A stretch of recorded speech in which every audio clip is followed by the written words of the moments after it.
اگر آپ بھارتی مسلمان ہیں تو اس ویڈیو کو ضرور دیکھیں اور اپنے دوستوں کو شیئر ضرور کریں۔ اطلاعات کے مطابق اتر پردیش کے 52 لاکھ لوگوں کا الیکشن کارڈ نام سے غائب ہے۔ اسی طرح آسام میں 40 لاکھ لوگوں کے الیکشن کارڈ نہیں ہے۔ پورے انڈیا کی سطح پر 11 کروڑ مسلمانوں کی الیکشن کارڈ نہیں ہے۔ اس لیے سبھی امام اور خطیب جو جمعہ میں بات کرتے ہیں اس ہفتے الیکشن کارڈ کتنا ضروری ہے، اپنے آپ کو ہندوستانی ثابت کرنے کے لیے اس موضوع پر اپنی تقریر کر کے امت کو اس سے آگاہ کریں۔ اپنے پاس جمعہ کا ممبر ہی ہے جہاں سے ہر مسلمان تک آسانی سے بات پہنچ جاتی ہے، اس لیے جمعیت علماء ہند کی اس مہم میں ساتھ دیں۔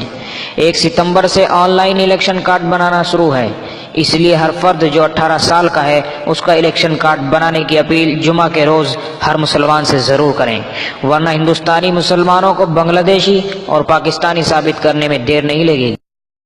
اگر آپ کا نام ووٹر لسٹ میں موجود ہے تو خیر، ورنہ جلد سے جلد اپنی ووٹ بنوا لیجئے، کہیں ایسا نہ ہو کہ آسام کے مسلمانوں کی طرح آپ کو بھی فرقہ پرست طاقتیں بنگلہ دیشی ثابت کرنے میں لگ جائیں۔ اس لیے جلد سے جلد بھارت میں بسنے والا ہر مسلمان اس بات پر غور کرے، ورنہ پھر بعد میں افسوس کرنے سے کچھ نہیں ہوگا۔ ہمارا کام آپ تک جانکاری کو پہنچانا تھا، اب آگے آپ کا یہ کام ہے کہ اس ویڈیو کو بھارت میں بسنے والے ہر مسلمان تک ضرور پہنچا دیں، تاکہ ہر مسلمان برا وقت آنے سے پہلے اپنی ووٹ بنوا لے اور فرقہ پرست طاقتیں دیکھتی رہ جائیں۔ اگر آپ قوم کا درد رکھتے ہو تو اس ویڈیو کو جلد سے جلد ہر مسلمان تک ضرور پہنچا دیں۔